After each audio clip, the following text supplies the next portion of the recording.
Metamorphoses, Book 1.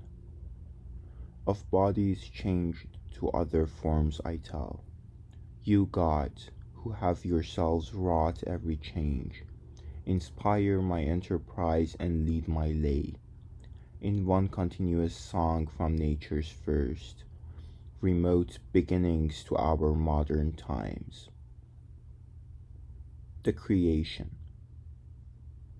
Ere land and sea and the all-covering sky were made in the whole world, the countenance of nature was the same, all one, well named, chaos, a raw and undivided mass, naught but a lifeless bulk with warring seeds of ill-joined elements compressed together.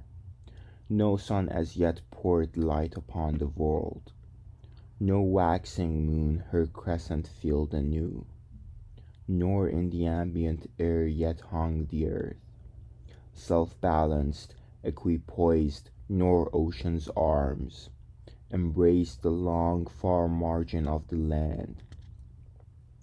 Though there were land and sea and air, the land no foot could tread, no creature swim the sea.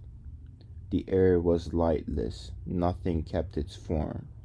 All objects were at odds, since in one mass. Cold essence fought with hot, and moist with dry, and hard with soft, and light with things of weight. This strife a god, with nature's blessing, solved, who severed land from sky and sea from land, and from the denser vapors set apart the ethereal sky, and each from the blind heap, resolved and freed, he fastened in its place, appropriating peace and harmony, the fiery weightless force of heaven's vault, flashed up and claimed the topmost citadel. Next came the air in lightness and in place. The thicker earth with grosser elements sank burdened by its weight, lowest and last. The girdling waters pent the solid globe, so into shape whatever god it was, reduced the primal matter and prescribed its several parts. Then first to make the earth, even on every side he rounded it into a mighty sphere, then bade the sea extend and rise under the rushing winds, and gird the shores of the encircled earth. Springs too he made the unboundless fens and lakes, and rivers hemmed in winding banks to flow, which in their diverse journeying sometimes the earth absorbs, sometimes they reach the sea, and in its broad domain instead of banks, with new-found freedom beat upon the shores. He bade the plains spread wide, the valleys sink, the craggy mountains rise, the forest trees don their green leaves, and as the vault of heaven has 5 divisions, 2 zones on the right, 2 zones on the left, and hottest burns the 5th. With that same number, providence divine parcelled in zones the solid earth below. The midmost uninhabitable heat claims for its own 2 lie clothed deep in snow, 2 in between were given a temperate clime, where warmth and cold combine in harmony. The air hangs high above them, weightier than the empyrean in the same degree as earth than water.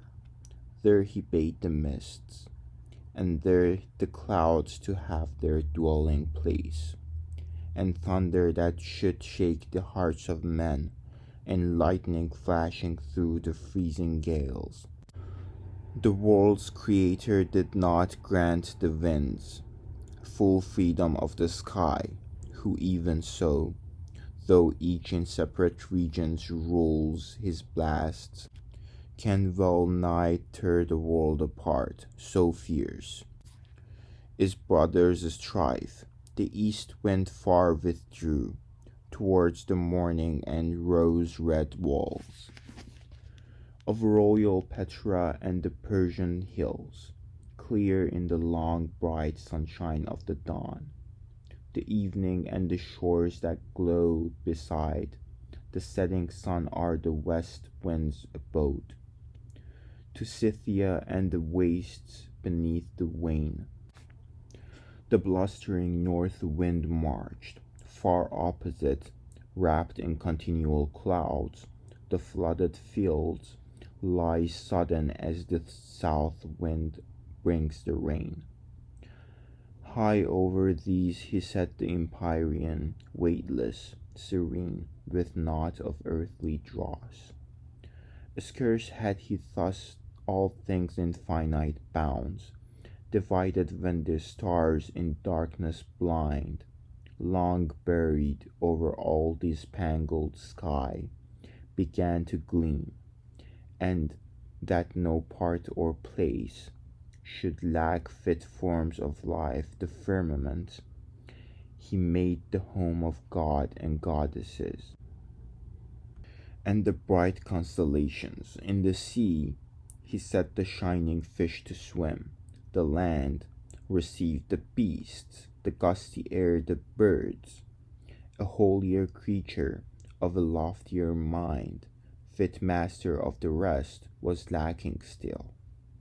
Then man was made, perhaps from seed divine, formed by the great Creator, so to found a better world, perhaps the new made earth, so lately parted from the ethereal heavens, kept still some essence of the kindred sky, earth that Prometheus molded, mixed with water, in likeness of the gods that govern the world.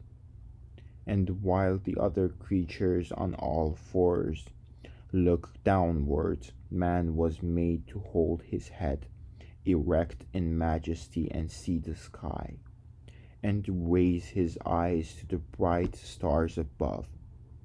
Thus earth, once crude and featureless, now changed, put on the unknown form of humankind.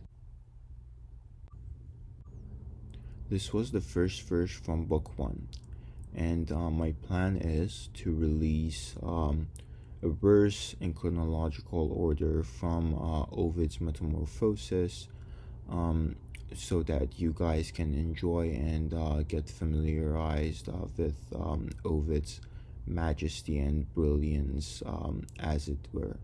And now you might ask, why am I bothering myself with creating such voice memos and putting them together and uploading them? Well, the short answer is that because I was looking for such content on YouTube, and because I couldn't find it, I decided that since I've already started a channel about books, why not go ahead and read it to you guys while I'm in the process of reading it myself. So that would be more comprehensive on my part, and I hope that I can convey this understanding that I'm having from Ovid's brilliance to my listeners. So thanks for wanting to know more today than you did yesterday, and have a good week, and hope to see you next week.